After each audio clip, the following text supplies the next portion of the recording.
Yes sir, welcome after the break. As you all know, syllabus हमारा खत्म हो चुका है। एक छोटा सा पार्ट बचता है और एक स्टोरी वाला पार्ट बचता है जहाँ पे आपको एक लिटिल मोटिवेशन है, राइट। बाकी तो हम लोगों ने सब कुछ कर लिया है। आज इस पर्टिकुलर पार्ट के अंदर में मैं आपको बता रहा हूँ कि किस किस तरीके से आपको पढ़ना है, कितना टाइम किसको देना चाहिए, क्वेश्चन एंड चार्ट्स को रिवाइज कैसे करना है, ये सारी बातें मैं आपको बता रहा हूँ। ठीक है, अब एक बात समझ के चलो, हम सबसे पहले क्या करते हैं, डिस्कस करते हैं एक ABC एनालिसिस। तो सबसे पहले मैं आपको दे रहा हूं ABC एनालिसिस, मालिक ABC analysis, DTN international tax, CA final and CMA finals for the purpose of May 24, yes और नो, और जून 24 अटेम्प्ट के लिए। तो जितने भी बच्चे मई 24 जून 24 वाले हैं उनके लिए ये ABC एनालिसिस है। मोटे मोटे तौर पे नवंबर के लिए भी यही रहेगा, बट नवंबर के लिए मैं फिर से अलग से निकाल दूंगा। अब ABC एनालिसिस का मतलब क्या होता है कि भैया जो एक्सट्रीमली इंपॉर्टेंट टॉपिक है, यस मतलब जो आएंगे ही आएंगे, और दूसरे नॉट सो इम्पॉर्टेंट है पर उसमें से भी कुछ चीजें आएंगी। तो मैं टॉपिक वाइज आपको अलग अलग कर देता हूँ, राइट। टॉपिक वाइज मैं आपको अलग अलग कर देता हूँ। सबसे पहले जो इंपॉर्टेंट पार्ट में लिख रहा हूं, मतलब मान के चलो कि आपका मोटे मोटे तौर पे जो पेपर आएगा वो तो इसी से बनने वाला है। जो मोटे मोटे तौर पे पेपर आएगा वो आपका इसी से बनेगा। तो सबसे पहले हम बात करते हैं टैक्स कैलकुलेशन की। जी हाँ, मैं टैक्स कैलकुलेशन की अगर बात करूं तो आपके लिए सबसे इंपॉर्टेंट, एक्सट्रीमली इंपॉर्टेंट इस बार 115 BAC, BAD, BAE, BAE बिल्कुल एक्सट्रीमली न्यू है तो इसके आने के चांसेस ज़्यादा है। BAC आने के चांसेस है, BAB आने के चांसेस है, राइट। तो मुझे लगता है कि ये सारी चीज़ें आपको पूछी जा सकती है। आपको नॉर्मल टैक्स तो आना ही चाहिए और सरचार्ज से रिलेटेड क्वेश्चन आपको आ सकता है, यस। तो बेसिक टैक्स कैलकुलेशन में इतना पढ़ के जाना। इसके अलावा असेसमेंट ईयर, प्रीवियस ईयर के एक्सेप्शन आपको पूछे जा सकते हैं और असेसी का डेफिनेशन आपको पूछा जा सकता है as a part of theory. तो चैप्टर नंबर 1 के अंदर में आपको इतनी चीज़ें काम की है। इसके बाद अगर मैं चैप्टर नंबर 2 की बात करूं, जो मुझे लगता है बहुत इंपॉर्टेंट है, वो है ROI, yes, return of income आपके लिए इंपॉर्टेंट है, जिसमें से सबसे पहले अपडेटेड ROI का कंटेंट आपके लिए काम का है। पैन से रिलेटेड कंटेंट काम का है, क्योंकि पैन से रिलेटेड कंटेंट के अंदर में अमेंडमेंट है। तो अपडेटेड रिटर्न का कॉन्सेप्ट काम का है, पैन से रिलेटेड कंटेंट आपका काम का है। 234A इंटरेस्ट जो है वो आपके काम का बनता है। 139 and 139(1) that is due date of filing return आपके काम का है। तो इतनी चीजें आपने ROI के अंदर में पढ़ के जानी है। तीसरी चीज अगर मैं बात करूं कैपिटल गेन की, जी हाँ, कैपिटल गेन चैप्टर बहुत ही इंपॉर्टेंट बन जाता है। कैपिटल गेन के अंदर में एक आपका कैपिटल गेन का कंप्यूटेशन तो बिल्कुल आपका है ही, इसमें कोई डाउट है नहीं, राइट। ये तो आपको बेसिक पता होगा। इसके अलावा 54, 54EC, 54F एग्जामिशन के अंदर में मुझे लग रहा है 3। इसके अलावा 1034A वो बायबैक वाला जो अपना प्रोविजन है वो, और 1043 मुझे लग रहा है इतनी चीजें आपके एग्जामिशन वाले पार्ट के अंदर में इंपॉर्टेंट है।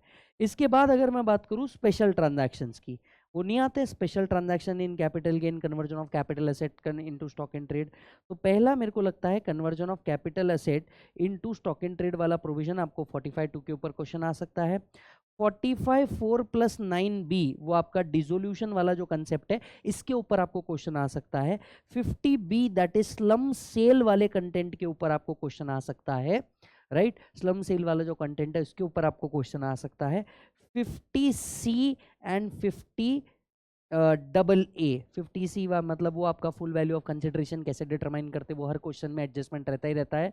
एंड 50AA इस बार यूनिट्स ऑफ म्यूचुअल फंड को लेकर के एडजस्टमेंट है, तो वो आ सकता है।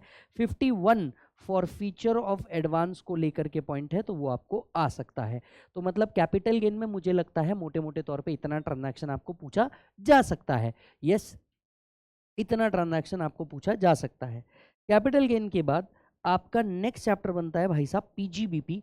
पीजीबीपी के अंदर में मैं ऑब्वियसली एक्सपेक्ट कर रहा हूं टोटल इनकम, मतलब टोटल इनकम वाला जो क्वेश्चन होगा ये पीजीबीपी के साथ मिक्स करके आपको दिया जाएगा। इसके अलावा section 32, 32(1)(2)(a that is additional depreciation वाला कंसेप्ट। मुझे लगता है इस बार आपको एक डेप्रिसिएशन का कंसेप्ट दिया जाएगा जहां पे आपको ये टेस्ट किया जाएगा दैट डेप्रिसिएशन तो 115 बीएसई में अवेलेबल है, एडिशनल डेप्रिसिएशन अवेलेबल नहीं है। तो आपको विथ 115 बीएसई विदाउट 115 बीएसई पे एक क्वेश्चन आ सकता है। ठीक उसी तरीके से सेक्शन 35 मतलब साइंटिफिक रिसर्च, यहां पे भी इन हाउस रिसर्च जो है वो तो 115 बीएसई में भी मिल जाता है पर डोनेशन टू अदर नहीं मिलता। तो एक क्वेश्चन ऐसा एक्सपेक्ट कर रहा हूं विथ बीएसई विदाउट बीएसई वाला एक क्वेश्चन यहां पे एक्सपेक्टेड है। फिर आता है आपका 35 एडी, ये तो ऑप्शन जो आपको मिलेगा ये ऑप्टिंग आउट वाला ही मिलेगा, तो ये ऑप्शन आपको पूछा जा सकता है। 41(1) का रेफरेंस हो सकता है, 43(b) का एमएसएमई वाला कंटेंट आया है, यस एमएसएमई वाले पार्ट का एक अमेंडमेंट आया है वो आपको पूछा जा सकता है 43(b) के अंदर में, यस। इसके अलावा 37 के अंदर में आपको अमेंडमेंट आया है, याद करो क्या, compounding of offence in India outside India, yes. अगर आप दे रहे हो लेकिन दूसरा वाला इसे लॉ के हिसाब से एक्सेप्ट नहीं कर सकता तो वो भी डिसअलाउ करना पड़ेगा। फिर एक सेक्शन 28 के अंदर का जो गिफ्ट वाला प्रोविजन है, रीड विथ 194R का एक कंबाइंड क्वेश्चन में एक्सपेक्ट कर रहा हूं। मतलब किसी बिजनेस को गिफ्ट मिला, परक्विजिट मिला इन बिजनेस और सामने वाला देते वक्त उसे टीडीएस डिडक्ट करेगा, तो ऐसा एक क्वेश्चन कंबाइंड वाला मैं एक्सपेक्ट करके चल रहा हूं, यस। अदरवाइज मैं सेक्शन 28 को इंपॉर्टेंट में रखता नहीं हूं, पर इस बार मुझे ऐसा लग रहा है कि सेक्शन 28 में आपको इनकम करके टीडीएस के साथ जोड़ करके एक क्वेश्चन दिया जा सकता है, यस। इसके अलावा एक फिल्म प्रोड्यूसर का कंसेप्ट देख करके जाइएगा कि एक्सपेंसेस कैसे बुक किए जाएंगे, स्पेशली ओटीटी से रिलेटेड एक क्वेश्चन आ सकता है। काफी टाइम हो गया इसके ऊपर क्वेश्चन नहीं आया है, तो आपको एक क्वेश्चन इसके ऊपर बन सकता है, यस और नो, आपको एक क्वेश्चन इसके ऊपर बन सकता है। फिर वो जो इंपॉर्टेंट वाली चीजें हैं that is 40A2 40A3, yes. फिर 44AD 44ADA 44AE, ये तो डेफिनेटली आपको पूछा जा ही सकता है।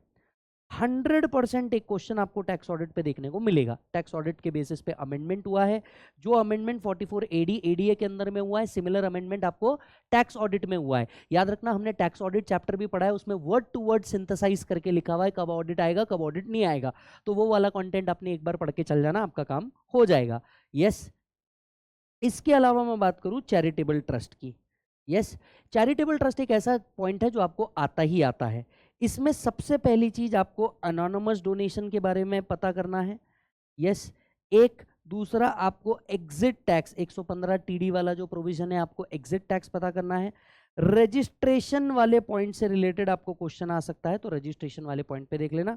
इसमें सबसे इंपॉर्टेंट एक जनरल क्वेश्चन आ सकता है, और जनरल क्वेश्चन में भी what can be treated as application और नॉट, इसके ऊपर क्वेश्चन आ सकता है, क्योंकि एप्लीकेशन में क्या एप्लीकेशन नहीं माना जाएगा इस पे अमेंडमेंट है कि हाँ लोन के अमाउंट से आपने कोई एसेट एक्वायर किया है तो आप उसको नहीं मान सकते, हालांकि आप रीपे कर देते हो। फिर 11(5) से कुछ किया होगा तो आप उसको नहीं मान सकते हो, हालांकि आप डिपॉजिट रीडिपॉजिट कर देते हो। वो वाले पार्ट नए आए हुए हैं तो वो आपको आ सकता है, यस। अच्छा जी सर, इसके अलावा मैं बात करता हूँ टीडीएस चैप्टर की। टीडीएस टीसीएस चैप्टर के अंदर में सबसे पहला क्वेश्चन मैं एक्सपेक्ट कर रहा हूँ टीसीएस पे 206C1H के ऊपर, यस। मुझे लगता है 1G 1F and 1H TCS में इन तीन के ऊपर क्वेश्चन आ सकता है क्योंकि अमेंडमेंट है, तो मैं टीडीएस से ज्यादा टीसीएस में क्वेश्चन एक्सपेक्ट कर रहा हूँ इस बार, यस। इसके अलावा 194MNOPQRS, ये सेकंड प्रायोरिटी वाली चीजें हैं जो टीडीएस के अंदर में पूछेंगे, और इसको मिक्स करा जा सकता है 206AB के साथ। मतलब वो twice the rate in the act twice the rate in force वाला जो कंसेप्ट है वहां के साथ इसको कुछ ना कुछ मर्ज करके पूछा जा सकता है। और कुछ कन्वेंशनल इंपॉर्टेंट है, कुछ तो कन्वेंशनल इंपॉर्टेंट है, मतलब जो हमेशा से पूछे आए हैं, एग्जामिनर का फेवरेट पार्ट रहा है CHIJAIA, यस CHIJAIA, ये वो वाले पार्ट है जो आपको कन्वेंशनली बहुत ज्यादा पूछे गए हैं। मतलब आप क्वेश्चनर उठा के देखोगे इन पे मैक्सिमम क्वेश्चन आपको देखने को मिल जाएंगे, तो ये वो पॉइंट है जितना आपको टीडीएस में मोटे मोटे तौर पे पढ़ना चाहिए, यस। अच्छा जी सर, इसके बाद मैं बात करता हूँ ट्रांसफर प्राइसिंग की।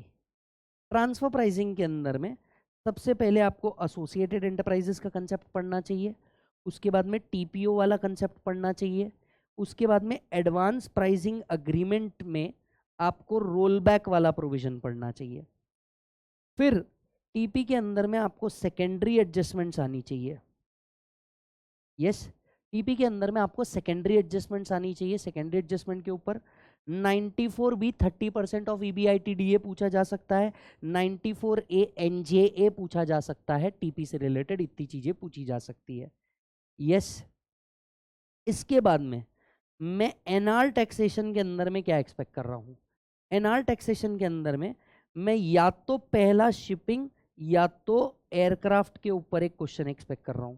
तो शिपिंग या एयरक्राफ्ट की इनकम किस तरीके से डिटरमाइन की जा सकती है? मैं 44DA और 115A में जो रॉयल्टी नाम का कंसेप्ट है, इसके ऊपर एक क्वेश्चन एक्सपेक्ट कर रहा हूं कि हाँ, इसके ऊपर एक क्वेश्चन आपको जनरेट हो सकता है। इसके अलावा कौन कौन सी इनकम एनआर की एग्जम्प्ट है, मैं उसमें 10(4)D और 10(23)FE को एक्सपेक्ट करके चल रहा हूं कि ये दो चीजें एनआर के एग्जम्पशन वाले पार्ट में आ सकती है। फिर एनआर स्पोर्ट्समैन की इनकम किस तरीके से निकाली जाती है? यस, प्लस 194E का एक मिक्स क्वेश्चन में एक्सपेक्ट कर रहा हूं। तो एनआर स्पोर्ट्समैन को अगर कोई इनकम जनरेट हो रही है और उसका TDS 194E के तहत डिडक्ट किया जाता है, तो एनआर से रिलेटेड मैं इतना पार्ट एक्सपेक्ट करके चल रहा हूं कि आपके एग्जामिनेशन में मोटे मोटे तौर पे आ सकता है। TTAA के अंदर में एक ही चीज पढ़ना, एक 90 के अंदर का प्रोविजन सेंट्रल गवर्नमेंट का पावर, प्लस दूसरी चीज जो आपको आ सकता है DTAA के अंदर में, भैया देयर इज नो DTAA, तो अब बताओ कितना रिलीफ मिलेगा? यस, मतलब हम बात कर रहे हैं सेक्शन 91। तो ये दो चीज आपको पूछी जा सकती है एनआर के अंदर में, बराबर, DTAA के स्पेसिफिक टॉपिक के अंदर में। अच्छा, मॉडल टैक्स कन्वेंशन की अगर मैं बात करूं, मॉडल टैक्स कन्वेंशन आपको दिया गया था कि भैया किसके अंदर में क्या होना चाहिए। Model tax convention, interpretation of tax treaty और बेप्स गाइडलाइन। अगर मैं इन सब को मिला दूं तो मेरे को जो लगता है वो लगता है एक्सटर्नल एड टू इंटरप्रिटेशन पढ़ के जाना। वैसे मैंने जितने लोगों ने अपने से क्लास लगाई है उनको already topic by topic important not important already बताया है। स्टिल जिनने क्लास नहीं लगाई, बट मेरे को ऐसा लगता है कि आपको ये पढ़ के जाना चाहिए। एक्सटर्नल एड टू इंटरप्रिटेशन आपको पढ़ के जाना चाहिए। उसके बाद में वियना कन्वेंशन आपको पढ़ के जाना चाहिए। वियना कन्वेंशन के जो आर्टिकल है आपको वो पढ़ के जाना चाहिए। उसके बाद में आपको PE वाला आर्टिकल पढ़ना है, बिजनेस प्रॉफिट वाला आर्टिकल पढ़ना है, इंडिपेंडेंट प्रोफेशनल सर्विस वाला आर्टिकल आपको पढ़ना है, एंड इसके अलावा म्यूचुअल अग्रीड प्रोसीजर वाला पॉइंट आपको पढ़ के जाना है। तो मेरे को लगता है इन 3 चैप्टर से, उसके बाद में बेप्स की अगर मैं बात करूं तो बेप्स को आपको याद है उन्होंने क्या दिए थे, कुछ हमें एक्शन प्लान दिए थे। तो एक्शन प्लान की अगर मैं बात करूं तो action plan number 1, action plan number 5, action plan number 12, आपको ये 3 एक्शन प्लान मेरे हिसाब से पढ़ के जाने चाहिए। तो इन चैप्टर्स में से इतना भी पढ़ लिया तो काफ़ी हो जाएगा और कुछ करने की जरूरत नहीं पड़ेगी। रेसिडेंशियल स्टेटस की मैं बात कर लेता हूँ, which is a part of NR taxation. यहाँ 6 आ सकता है, 6(1)A आ सकता है। सेक्शन 9 की अगर मैं बात करूँ तो 4 चीज़ें पूछी जा सकती है। पहला बिजनेस कनेक्शन, दूसरा इंटरेस्ट, तीसरा रॉयल्टी और चौथा FTS। याद आ रहा है क्या? तो इतनी ही चीजें आपको पूछी जा सकती है रेसिडेंशियल स्टेटस में, इतना पढ़ के चल जाना। वो पोयम का अबॉय वाला कंडीशन बस एक बार देख के चल जाना। तो वह जो आपका पोयम है, पोयम में जो आपकी अबॉय के कंडीशन है वो एक बार देख करके चल जाना, काम हो जाएगा, बराबर। When it comes to penalty, penalty के अंदर में आपने 270A under reporting misreporting की पेनल्टी पढ़नी है, plus 276C plus 276CC, right, plus 271B plus TP related penalty आपको पढ़ के जानी है। इस पेनल्टी के अलावा कोई भी पेनल्टी मत पढ़ना, लगभग चांस ले सकते हो पेनल्टी में, लगभग आप मान करके चलो आप चांस ले सकते हो पेनल्टी में। When it comes to IFOS, आपने गिफ्ट का प्रोविजन पढ़ना है क्योंकि गिफ्ट के प्रोविजन के एक्सेप्शन वाले पार्ट में अमेंडमेंट आया है। यस, प्लस आपको डिविडेंड नाम का कंसेप्ट पढ़ना है, प्लस LIP टैक्सेशन। याद होगा तो हम लोगों ने LIP टैक्सेशन पढ़ा था, LIP टैक्सेशन में अमेंडमेंट आया है, और यूलिप वाला पार्ट भी आपको पढ़ के जाना है, इसमें भी अमेंडमेंट आया था। यस, तो ये आपको 4 से 5 चीजें आपको पढ़ करके जानी है, किसके अंदर में? IFOS के अंदर में, ठीक है। अच्छा, रही बात एग्जम्पशन टॉपिक की, एग्जम्पशन टॉपिक में देखो 10AA मेरे को ऐसा लगता है पूछा जा सकता है, क्योंकि 10AA ही एक ऐसी चीज है जो एग्जम्पशन के चैप्टर में पूछा जाता है, तो ये आपको पूछा जाएगा तो जाएगा, अदरवाइज कुछ जाएगा नहीं, राइट। इसके अलावा अगर आप बात करें, हाँ जी, हाँ जी, इसके अलावा अगर आप बात करें तो हम नेक्स्ट टॉपिक में आते हैं असेसमेंट प्रोसीजर के। असेसमेंट प्रोसीजर की अगर मैं बात करूँ ना बेटा, आपको 144 पूछा जा सकता है, 147 टू 153 ए पूछा जा सकता है। यस, सो मेरे को 100% जो चांसेस लग रहे हैं आपको जो क्वेश्चन आएगा वो 147 से 153 ए के ऊपर आएगा, 100% चांसेस मेरे को जो लग रहा है। इसके बाद में अगर मैं अपील की बात करूं आपसे, तो अपील के ऊपर मेरे को लगता है CIT अपील वाला पार्ट आपको आ सकता है। ITAT में आपको पूछा जाएगा पावर, दैट इज सेक्शन 254 के ऊपर आपको एक क्वेश्चन आ सकता है, बराबर। 254 के ऊपर मेरे को लगता है आपको एक क्वेश्चन आ सकता है। अगर मैं रिवीजन की बात करूं तो मेरे को लगता है 263 में भी, उसमें भी आपको याद होगा डॉक्ट्रिन ऑफ पार्शियल मर्जर वाला कंसेप्ट, ठीक है। तो डॉक्ट्रिन ऑफ पार्शियल मर्जर वाला कंसेप्ट मेरे को लगता है आपको पूछा जा सकता है, तो डॉक्ट्रिन ऑफ पार्शियल मर्जर वाला कंटेंट अगर आपने पढ़ लिया तो काम हो जाएगा, आपको कुछ और पढ़ने की जरूरत नहीं पड़ेगी। यस, रेक्टिफिकेशन पे मैं कोई एक क्वेश्चन एक्सपेक्ट नहीं कर रहा।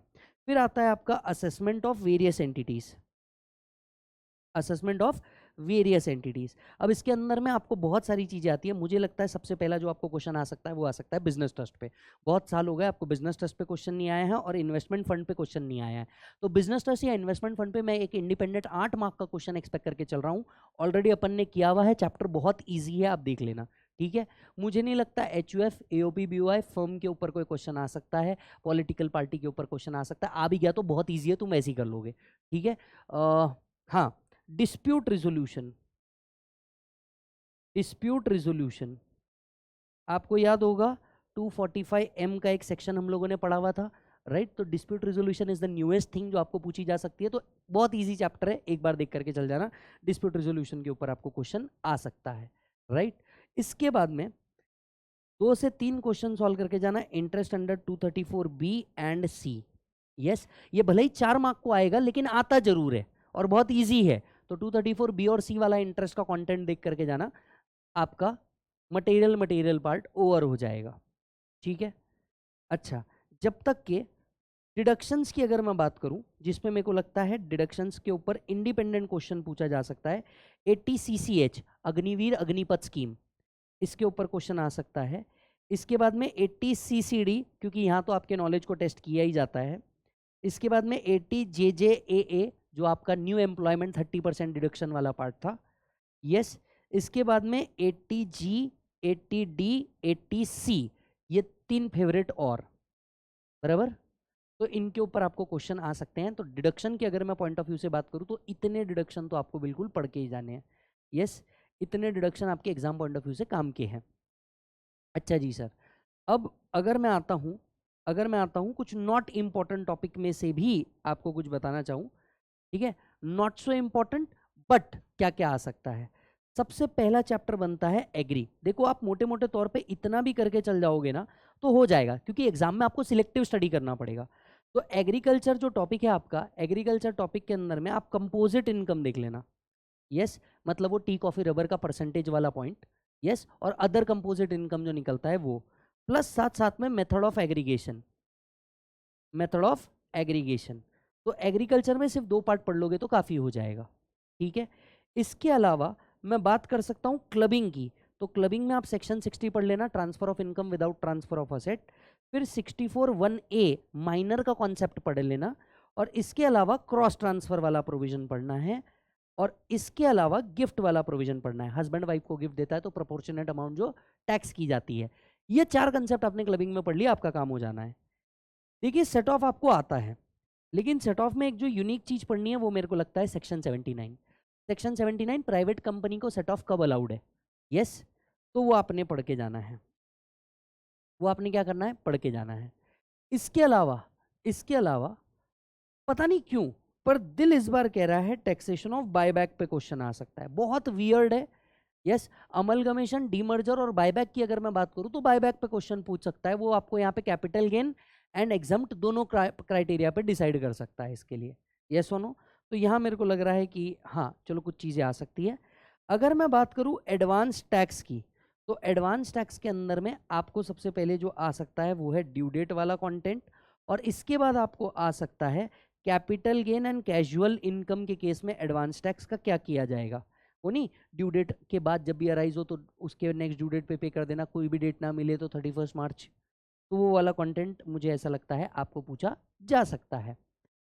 इसके अलावा एडवांस रूलिंग, एडवांस रूलिंग की अगर मैं बात करूं तो आपको पूछे जा सकते हैं एडवांस रूलिंग के पावर क्या है, और एडवांस रूलिंग अगर मुझे विड्रॉ करनी है तो, और एडवांस रूलिंग की एप्लीकेबिलिटी, मतलब जिसने लिया है उसके अलावा भी कोई ले सकता है क्या। यस, तो ये 3 पार्ट भी अगर आपने एडवांस रूलिंग में कर लिए, मुझे लगता है सफिशिएंट इनफ हो जाएगा, कुछ और करने की जरूरत नहीं पड़ेगा। यस, इसके अलावा digital taxation is one such thing जो मेरे को लग रहा है, सॉरी इंपॉर्टेंट में डालना है, इसको इंपॉर्टेंट में डालना है, यस इंपॉर्टेंट में डालना है, VDA, virtual digital taxation. Yes, इससे रिलेटेड आपको जो प्रोविजन आई है ये आपको पूरी की पूरी पढ़नी है। तो वीडीए का प्रोविजन आपको पढ़ना है और इससे रिलेटेड टीडीएस का प्रोविजन आपको पढ़ के जाना है, बराबर है। वीडीए पढ़ना है, इससे रिलेटेड टीडीएस का प्रोविजन पढ़ के जाना है। इस साल 2 चैप्टर ऐड हुए हैं अगर आप ध्यान से देखेंगे तो, एक है आपका टैक्स ऑडिट। तो मेरे को जो लगता है इनिशियली जो आपको पूछा जाएगा वो टैक्स ऑडिट है, जो मैंने 44 AB में कवर कर लिया। मेरे को नहीं लगता पहले ही साल में आपको कोई टैक्स ऑडिट का क्लॉज पूछ लेगा, क्योंकि ये न्यू अटेम्प्ट है। तो मेरे को नहीं लगता हाल फिलहाल में कोई क्लॉज आ जाएगा। क्लॉज अगर आ भी गया तो उसका रेफरेंस आपको दिया होगा, उतना ऑडिटर स्कोप लगा करके आप चेक कर सकते हैं। तो एक टैक्स ऑडिट आया है, दूसरा जो चैप्टर आया है latest development in international tax, और तीसरा चैप्टर आया है आपको ब्लैक मनी। क्या आया है? Black money. तो मुझे लगता है आपको ब्लैक मनी से रिलेटेड एक क्वेश्चन देखने को मिल सकता है। ले देके वहां पे 4 से 5 ही क्वेश्चन है मॉड्यूल के अंदर में, अपन ने क्लास में सॉल्व भी करा हुआ है, तो ब्लैक मनी आपने एक बार देख करके चले जाना। यस, ये इंपॉर्टेंट के अंदर में है। हाँ जी, और कुछ, और कोई टॉपिक मैं हाँ नहीं, इक्वलाइजेशन लेवी टॉपिक है, बट मैं उसको इतना इंपॉर्टेंस नहीं दे रहा हूँ, क्योंकि इक्वलाइजेशन लेवी डिजिटल टैक्सेशन वो एक ही टॉपिक कर दिया गया है। तो वीडीए का एस्पेक्ट आपको ज्यादा पूछा जाएगा rather than equalization levy. Yes, इसके अलावा आपको ध्यान रखना है डीटी और आईडीटी में उन्होंने क्लियर कट आइडेंटिफिकेशन किया है कि जो इंटरनेशनल टैक्स का पार्ट है दैट इज INT, उसका 30 से 35% है, तो वो रहेगा ही। एंड डोंट फॉरगेट कि एक बार आप क्या करेंगे, जुडिशियल अपडेट्स देख करके जाएंगे। तो जुडिशियल अपडेट्स जो आपके एग्जामिनेशन के अंदर में आएंगे, जुडिशियल अपडेट्स आपको देख करके जाना है। ये जुडिशियल अपडेट आपको 7-8 आएंगे। आप अगर मेरा चार्ट बुक देखोगे तो चार्ट बुक के पीछे लेटेस्ट जुडिशियल अपडेट ऑलरेडी दी है, उतने भी जुडिशियल अपडेट कर लोगे तो काफी हो जाएगा। और वहां पे तो सीधा फैक्ट्स और कंक्लूजन ही दिया हुआ है, तो आपको एक बार में रिवाइज भी हो जाएगा। आपको बता दूं डीटी चार्ट्स के अंदर में हम लोगों ने लगभग 80 पेजेस के अंदर में 100 मार्क कवर किए, इंक्लूडिंग इंटरनेशनल टैक्स। तो उतना देख लेना, काम खत्म हो जाएगा। स्टिल मैं आपको कहता हूं बेटा, एक बात यार समझ लो, स्टिल मैं आपको कहता हूं ये एक एग्जॉस्टिव लिस्ट नहीं है कि इतना ही आएगा, पर हाँ मोटे मोटे तौर पे आपका पेपर इतने पे ही बनना है। Thank you so much, take care.